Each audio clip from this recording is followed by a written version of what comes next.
Hello, everyone. Welcome to the Women in Leadership Talk podcast. Today, we have an exciting guest for you, and I want you to think about how change is no longer something organizations prepare for occasionally. It's an everyday occurrence, and it's part of what we navigate on a consistent basis. But when people are exhausted from constant transformation, when teams are asked to adapt faster, innovate more, and do more with less, while quietly experiencing that uncertainty, stress, and disengagement, what do you do? The future of leadership is not about having all the answers. It is about creating cultures where people have the courage, the trust, and the clarity to experiment, learn, and adapt. Today, we're exploring what it takes to become a change-ready leader with Amale Ghalbouni, transformation strategist and author of her new book, Experimental: The Restless Leader's Field Guide to Building High-Performing, Change-Ready Teams. She's drawing on nearly 2 decades of experience helping leaders navigate complexity in risk-averse environments.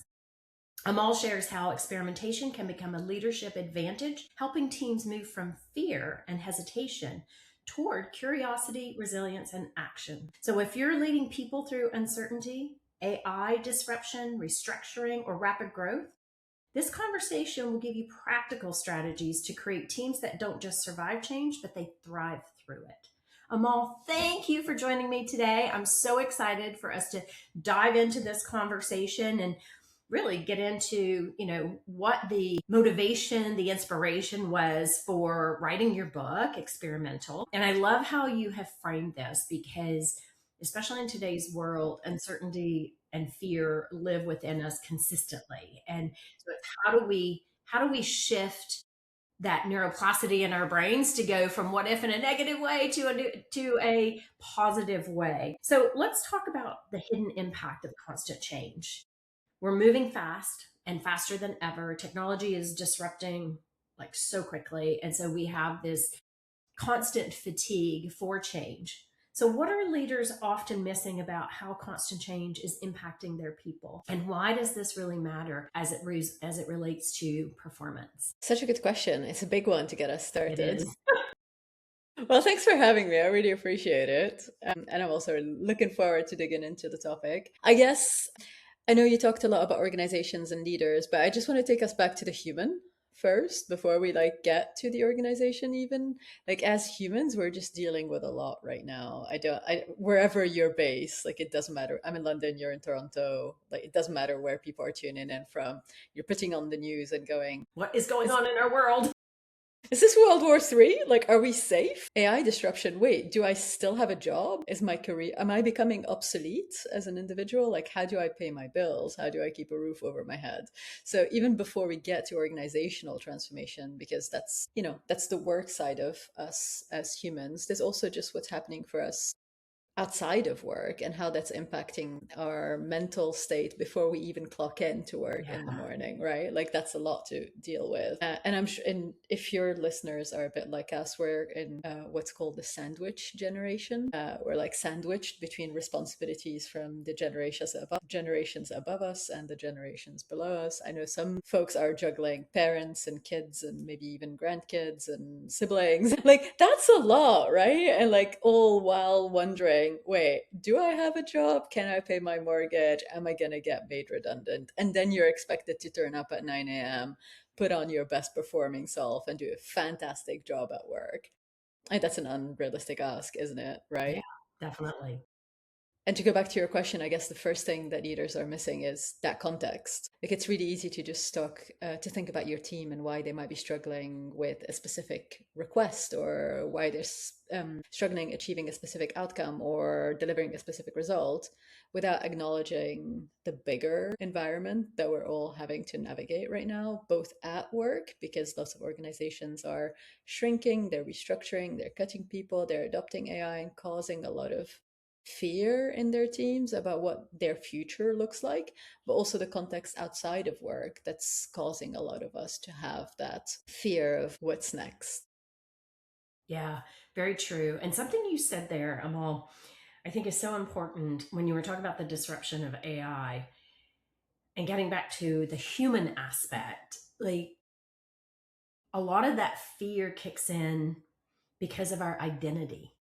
Work is a big part of our identity. And if AI is replacing that job, then who am I?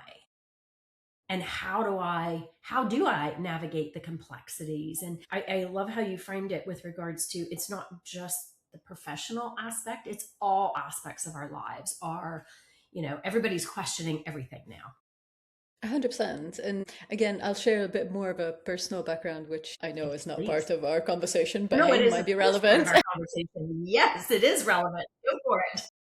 So I spent a lot of time in consultancies and in agencies working with really big clients, and a lot of older millennials, and I've been told that success looks like climbing a career Mm, ladder and then you would have made it. Yay, congratulations. And it's very linear, right? You get one promotion, one promotion, one promotion. Yes, success looks like it lives up there. And about 3 years ago, well, 4 years ago, I realized that I don't think that ladder exists and I definitely don't want to climb it.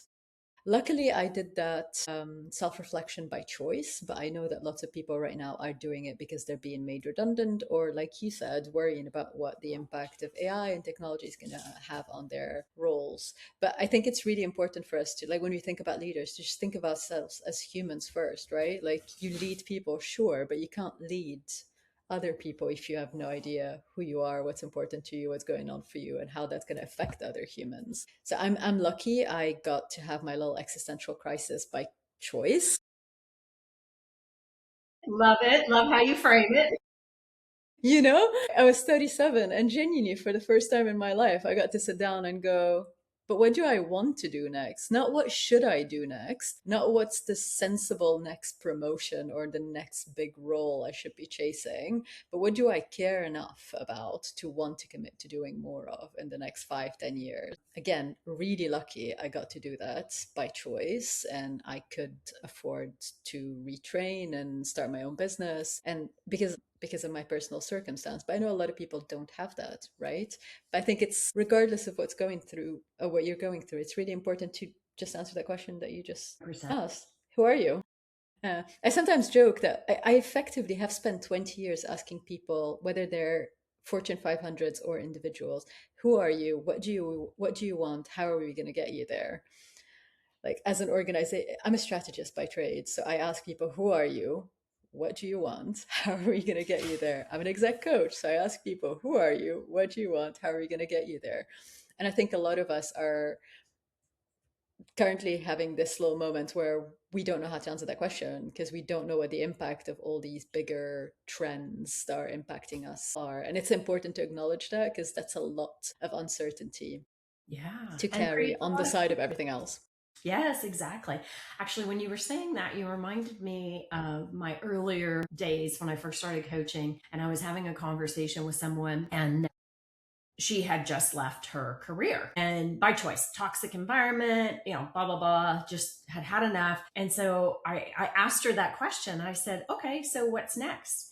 And the phone went dead quiet. And I was like, hello, are you there? And she said, Vicki, she goes, I'm embarrassed to say this to you. She said, I've never even thought about it. And I said, really? And I said, well, what a perfect time. And then we talked about, like, if you had all the money in the world, no barriers, like what would you be doing? And I think what you're sharing, Amal, is so important, especially where we are in today's world, is to start to ask yourself those questions. And I mean, there's so many possibilities if you can move past that fear that's sitting in front of you. Let the fear fuel you versus it making you run from everything. Yeah. So, you talk a lot about experimentation and Mhm. especially experimentation in the future of leadership. So, I guess me included, so many leaders associate that with risk, with failure or uncertainty. So, how do you help leaders understand that this can actually create more stability for them? Great question as well. Uncertainty is here to stay. Change is here to stay. Everything you do carries a risk. Like leaving your front door in the morning contains a risk. Like literally everything we do. What you eat contains a risk. Where you go to walk contains a risk. yet you do it anyway, right? Because like there's an outcome that's important to you at the end. Staying alive. That's why you eat food and breathe air that might be polluted depending on where you are, but you still have to breathe air to survive. I'm oversimplifying things on No, I think purpose. that's actually brilliant. Okay, good. And of course, like some people might listen to this and go, what is she on about? It's like a lot of the things that we do because they're important to us, we do them despite the risk Yes. because we care enough about the outcome. So when it comes to work and leadership, I think it's really important to be honest with yourself about what you're doing, whether what you're doing is important enough. Question number one, because sometimes you might not want to change because the outcome doesn't matter enough for the amount of risk that you might be causing in transforming your organization or asking your team to do things differently or shaking things up in a way that might not feel safe and secure enough for people around you. So if it's a risk that's not worth it, then don't take it. But if the outcome is really important, if you're trying to transform your organization because the flip side of that might look like losing people or having to make people redundant or having to have huge costs cut or becoming redundant because a competitor is going to take over from you or whatever the negative outcome looks like, if doing the risky thing saves you from something that's meaningful, then you're going to have to accept that that comes with a certain level of uncertainty because you don't know what the outcome is going to look like, but you're going to have to do it to find out. One analogy that I used in my TEDx, I use it quite a lot. If you've ever been skydiving, you can't land until you jump off a plane. Like, No, thank you. That one I don't want to do. I know, that's how I actually started my TED talk. It was like, who here has been skydiving and who wants to go skydiving? Who's getting sweaty palms? Just thinking about it. I get it, I get it. But if you do want to get somewhere, wherever that is, it does involve taking a risk because you're jumping into an unknown situation. You can calculate the risk, you can prepare for it, you can analyze all the possible outcomes of you making a move 100%. But at some point, you are going to have to make a move to get to where you're trying to get to. So if the outcome is really important to you as a leader or as a team or as your organization, you have to accept that there's a level of discomfort that's going to come with the uncertainty and the change in that next phase. Yeah.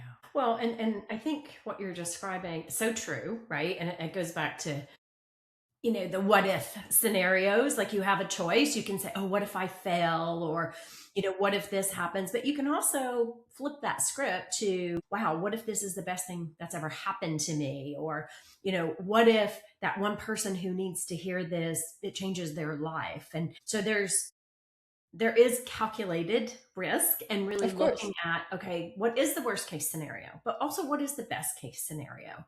And sometimes in organizations, people will often hesitate to speak up or to even experiment because they're afraid, right? So what are the behaviors that you see that need to create that psychological safety in organizations in order for people to even be able to experiment? Totally. I think connection and psychological safety and trust and knowing that the people that you work with are step one. Is you don't do risky things in front of strangers. You don't want to get looked at weird. You don't want people to call you out. You don't want to feel uncomfortable. You don't want to be left hanging. There's a fear of failure, but also going back to what you said earlier, there's a risk to your identity. What if you become the person who failed and all of a sudden like you are tainted with that brush? So the main central argument of my book is you can't ask people to do things differently unless you've created an environment that enables them to do that. And psychological safety is one of those ingredients. I actually share five in the book. The first one is connection, and part of that is psychological safety, but it's also just knowing people that you work with before you can trust them and do things differently. But again, I don't know about you, but I feel like since the pandemic, especially during the pandemic, but also since the pandemic, we've been a lot more transactional at work. It's 100%. okay. Okay, good. Not alone. You didn't leave me hanging. Thank you. You're welcome.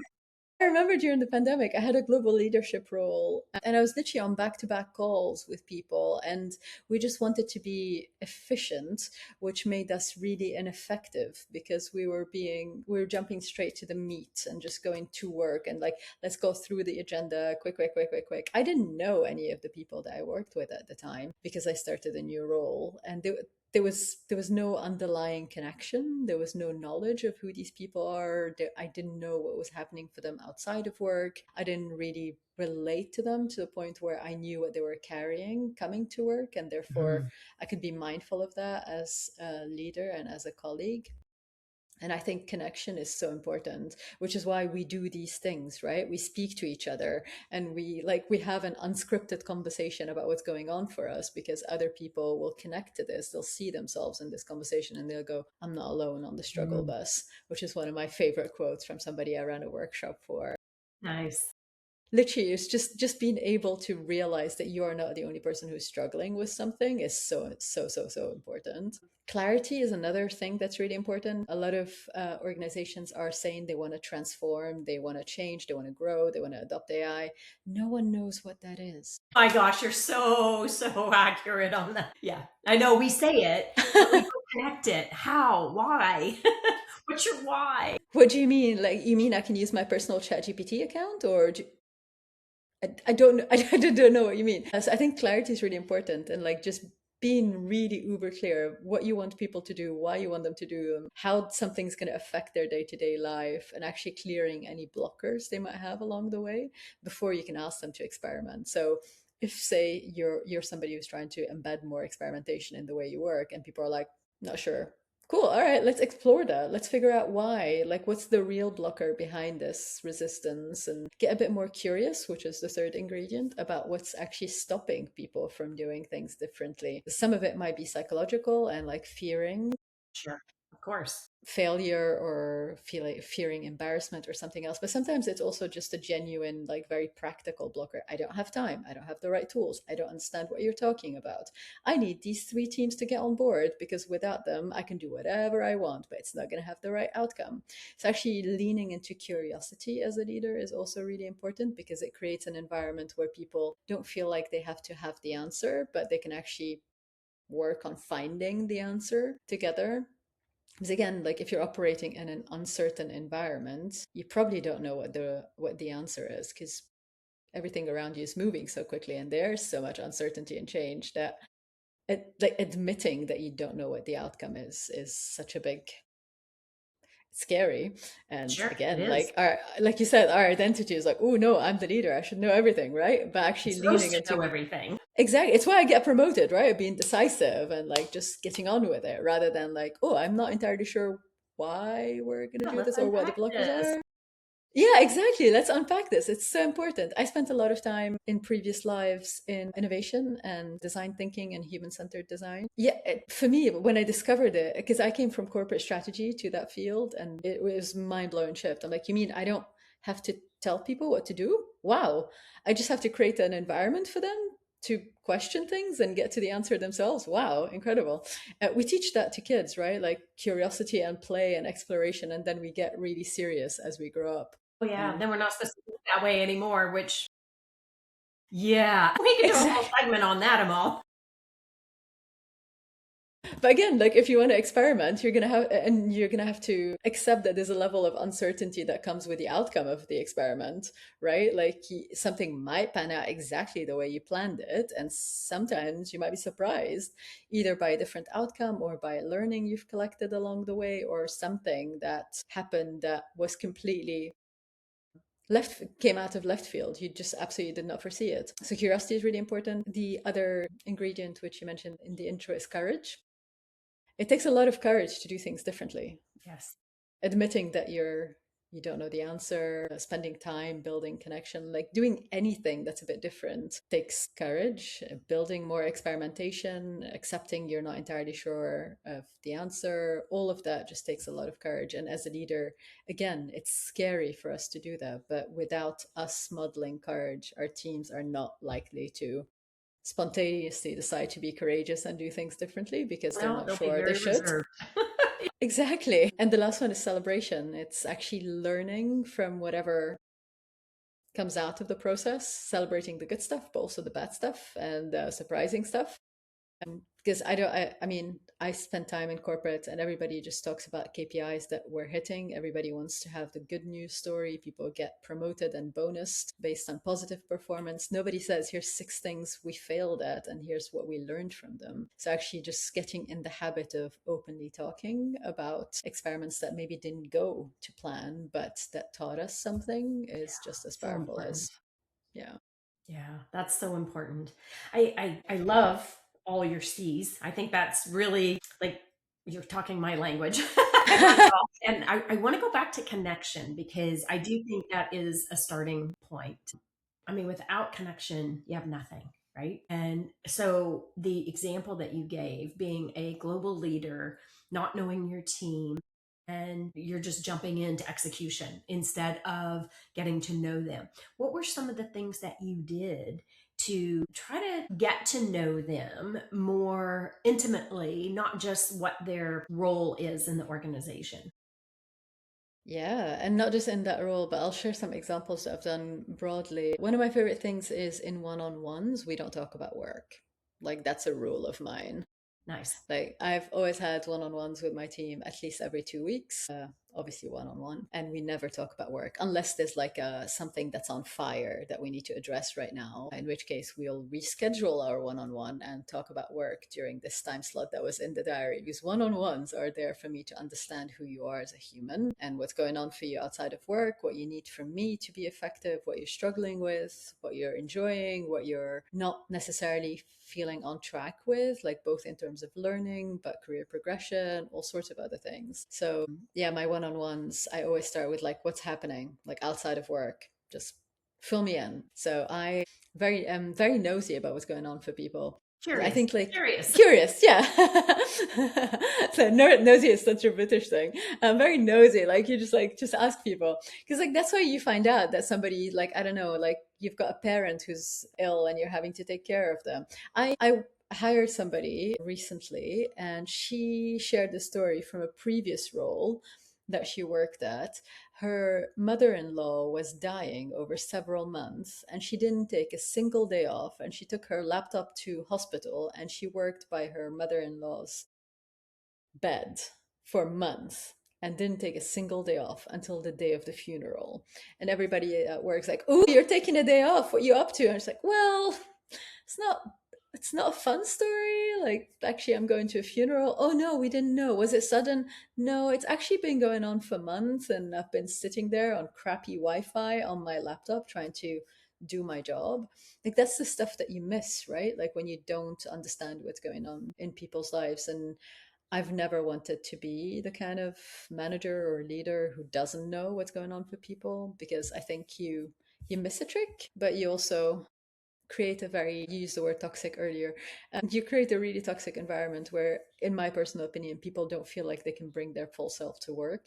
They're bringing a filtered version or a performative version or the version you want them to be, but they're not. And eventually you burn out because you're not the person you are and you're in the wrong environment that doesn't value you as an entire human. So that's not my version of leadership. Yeah, So yeah, agree. tactics, definitely one-on-ones are 100%. Again, unless somebody on my team brings it to me and they're like, I'm really struggling with XYZ. Okay, cool, let's troubleshoot it. But that's because you're struggling with it that we're talking about it, not because I need an update or a status report. So one-on-ones are sacred. I used to do Monday morning, 10 a.m. Entire team catch-ups, depending on the team size, half an hour or an hour. And again, we didn't talk about work. We did eventually, I promise. From like an efficiency point of view, don't worry. Like I don't waste a lot of time, but I think it's really important to spend Agree. like a good chunk of time like getting to know the humans on your team. So we used to do our catch ups, and it was very much like, how was everybody's weekend? And everybody goes around, and what did we watch, and what's going on, and etc. etc. All right, how was last week at work as well? And people can talk about projects they did last week, things that they struggled with or things they've achieved, etc. etc. So what's next week looking like this coming week? What's it looking like? Do we have any kind of deadlines? Do we have anything coming up? Is anybody struggling? Is everybody at capacity? Do you need any help from each other? So it's still work related, but it's very much focused on shaping a team that collaborates and actually like gets what To know everybody each else other. is working on. Yeah, exactly. Yeah. Because like sometimes, I don't know, I've also worked in environments where people are really working till 3 a.m. in the morning because they don't know who to lean on, Yes. because they think that they are the only people who should or can or could do the work, when actually that's not true. There are other people who have more availability, but they didn't know that because they didn't want to ask. You don't want to look like the person who's like asking for help. That's awkward, and in some environment that doesn't really get rewarded. You look like you're slacking or you're not high performing, or whatever language people associate with burning yourself out and work until 3 a.m. in the morning and not daring to ask for help. So that's not really my kind of environment. Well, that's also an individual trying to wear the badge of honor, right? Yeah. Like it's that martyr syndrome, and because they think they can't ask for help. And, we're all guilty of that at different points and times in our career. But this connection conversation, I think, is so important, especially given where we are today. Like we often don't take the time. I remember I was doing this workshop with a group of executives, and I had asked them to share something that nobody in the room would know. They couldn't Google it. Hmm. They didn't, and so the conversations that came to life were emotional, very rich in dialogue. And I remember the leader saying to me after, he was like, "Do all your meetings go like that?" He goes, "Wow, I can't even believe the emotion that came out." And I said, "Well, it's all dependent on the participants because I created a space for people to talk and share. I didn't say share what, I just said, tell me something about you." And Yeah. it was fascinating though, because his comment was, "Vicki, I learned more about my people in that hour session. And I've been working with them for the last many years. And I had no idea that some of them were facing the things they're facing." And so the reason I bring that up, Amal, is because what does that do for an organization when you do create that space?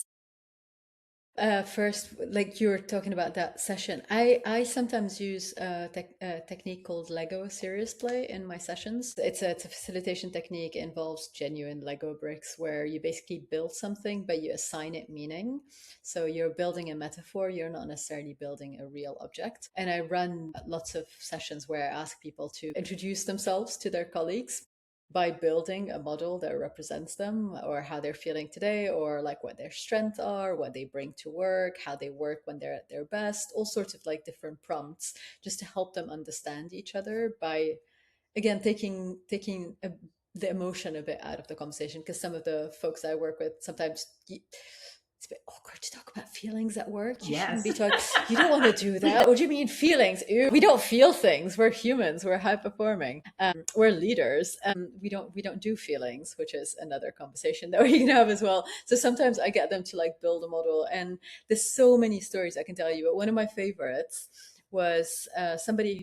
She was, I think, a director or senior director on the leadership team of this entire team that I was running the session for. She had just come back from maternity leave with her second baby. And the prompt I gave them was, can you build a model that represents how you're feeling about work right now, like your Mm. relationship with work right now? And she built a ship and there was no water and the ship was just doing this. And she's like, that's how I feel. Like I'm not anchored anymore. I feel like I should be able to know how to do this stuff, but I don't really care enough, and I keep questioning myself and I doubt myself, and I feel guilty at home because I'm not looking after the kids, and I feel guilty at work because I'm thinking about the kids, and it's like I just don't know who I am anymore, and I'm feeling completely like untethered was, I think, the word that she had used. And I don't think she used as many words as I just did, but she described the metaphor of the ship and feeling untethered because of work and home and doubt and all of that. And I think that does something to a team because you can appreciate that person a lot more. The next time they're asking you questions about something that, like something to do with a project you're working on or whatever, you can understand where they're coming from and you can better support them as a leader. you also have a bit more empathy for them. So instead of asking that person to take a call at 7 p.m. when she's at home trying to put her kids to bed, you know that that is something that's important to her. So maybe we make that call at 4 and then actually let her have, bedtime with the kids. So I think it builds a different kind of rapport with the leader and somebody on their team, but also as an entire team, you get to understand a bit more what's going on for people. The number of times where I ran session where people are like, in the book, I share lots of stories. That one of my favorite is I met two stakeholders at the same time. I was told their names were Deborah and Jillian. And because my name's Amal and people mispronounce my name on a regular basis, I like to ask people, how would you like me to call you? So Deborah goes Debs and Jillian goes Jill. And Debs turned around to Jill and goes, what? I've worked with you for 17 years. Why are you telling me now that you're Jill? Like, for 17 years, this person has tolerated being called Jillian. Like, what? Like, Yeah, if that's not being said, like, imagine what else is not being unsaid. exactly. Exactly. Well, and what I take from what you've just shared, and very near and dear to my heart, is how organizations are either expanding and building trust or they're eroding it. And that example you just shared is so on point with how it erodes trust, right? Because I don't know you, so therefore I'm not even using your proper name or how you want to be referred to. And that seems like a very small thing, but in totality, it's a huge thing. Those micro behaviors that we demonstrate at work erodes psychological safety. It prevents people from connecting on a much deeper level, which when you connect on a deeper level, or even a level that where you understand each other, you can hear each other, you might not agree, but you value someone's input. Like, that's how you actually build trust within an organization. Exactly. And without that trust, how can you hope for people to be good with uncertainty and change? How can you hope for them to want to do something that feels risky and uncertain, or where the outcome is not entirely clear, right? Like, Yeah. it's the foundation for everything that we do. And like you said, it's not a small thing. Like, it's your name. And I didn't bother to learn your name for 17 years. Like, what does that say about the culture of the organization? Lovely client, I love them to bits, but the culture was very much like, you look after yourself, protect your back, watch over yourself because you don't know like who's looking. Very siloed organization, and it all comes from that. Like, all right, we're at work, your name, it says Jillian, so we're just going to go with that for 17 years, and I'm just not going to dig deeper. I'm not going to show any curiosity, I'm not going to show any empathy. And I think small things, like you said, snowball into huge. They're massive.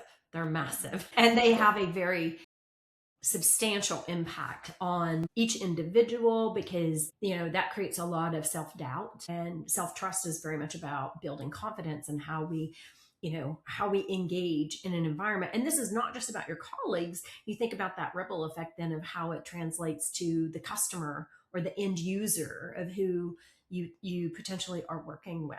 Yeah, this is like one of my favorite conversations, Amal, because I can talk about trust all day and connection. Like, I am I don't know if you know the term wooer, but wooer is somebody who is a connector, and that's one of my top strengths. And so I'm always fascinated by how we either connect or we don't connect. And when you used that Totally. example earlier about being a global leader and not knowing your people yet, I hear this one a lot, and I'll wrap us up with this comment, or with this question, I should say. When you work remotely, when you are a global leader, for an example, most often what I get pushback on is, well, Vicki, I'm not with them in person, so I don't really have that connection. How true is that for you? Because you've sat in the seat. How Mhm. true is that for you? I also work with lots of global companies, and actually, like, I did a few leadership sessions with a restructured group a few months ago, and it was a leadership team. It was very much a leadership group. They weren't a team yet. We were working Okay. on that. Different.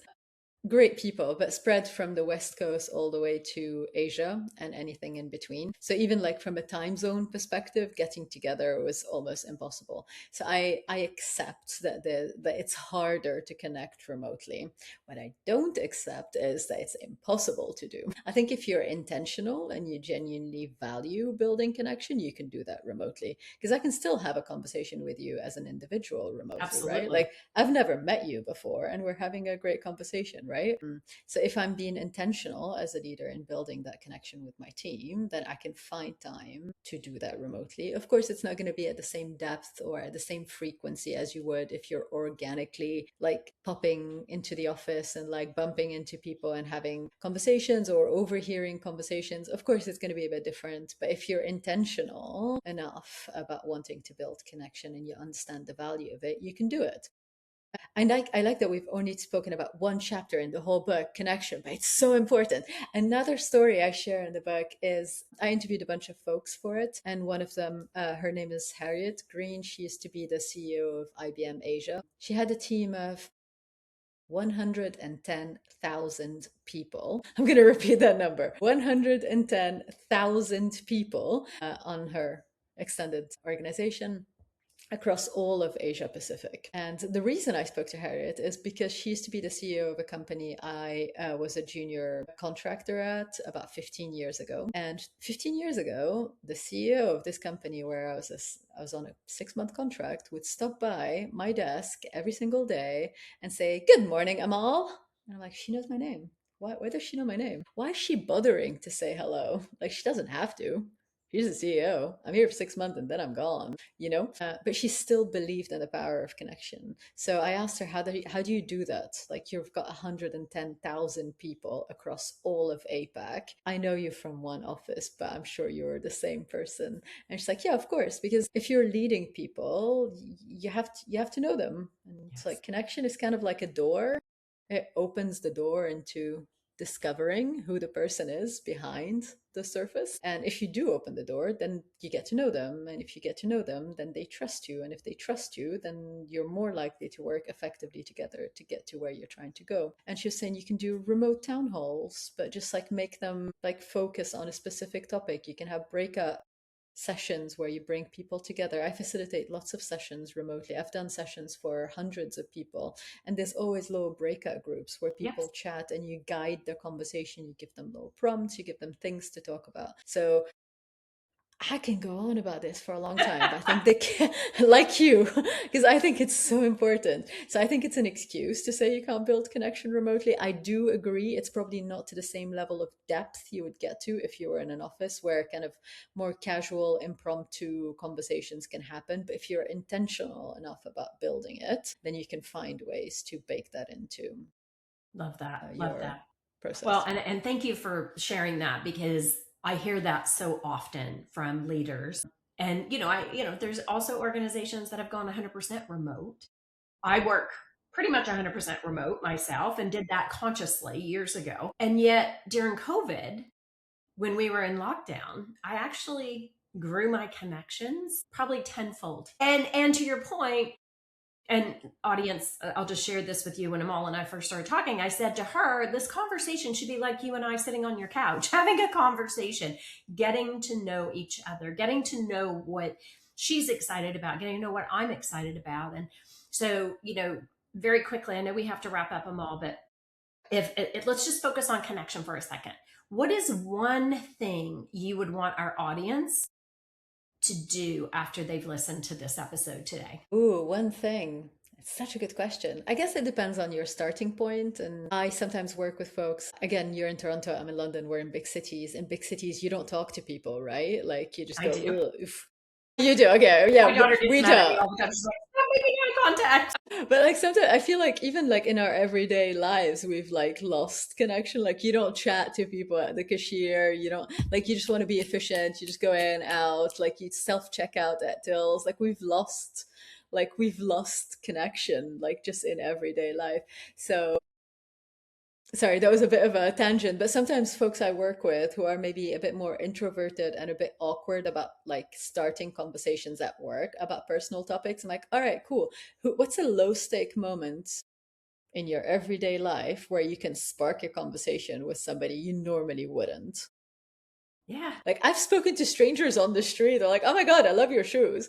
Like exactly. compliments. And then like that starts something. I'm an introvert. You won't believe it, but I am. But I also believe in the power of connection. So I force myself to be more kind of intentional in the way that I connect. So if you don't want to start with high stakes at work, start with a random moment in every day where you normally would pass by a person and not start a conversation. Start there. Start with the cashier. Like literally, I was at a shop this morning and the lady was checking me out because I didn't want to go to the self checkout till, and I'm like, I love your lipstick. You always have like purple lipstick. And then this other person pitched in. It's like, no, sometimes she goes red. I'm like, really? And then we had this whole weird conversation about this lady's lipstick.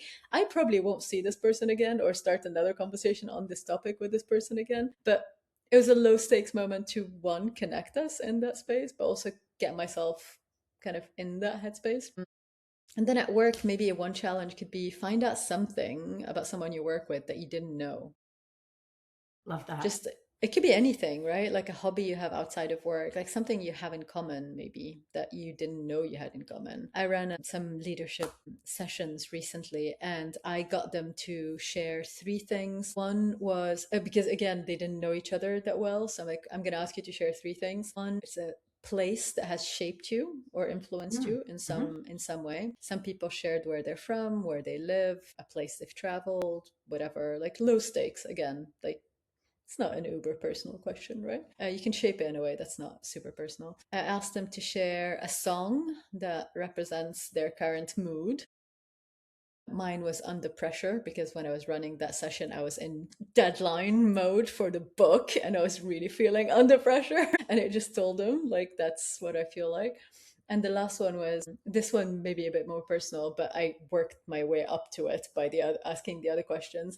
The third one was, can you show me a random picture from your phone that you've taken recently that you think is quite fun? And mine Love was my it. cat's. Mine was with my cat sitting next to my cable as if she was charging herself up. That's a good conversation starter right there. Exactly. But it could be like something, it's just a question that might spark them sharing something that you Yes. didn't know about them. And And so like simple. So so simple. simple. Yes. Exactly. We ended up with people sharing music that their kids put them onto. And then people going, wait, I didn't know you had two kids. I thought you had one kid. Like, how long have you worked together? 7 years, I That's where believe. that All right. curiosity comes in.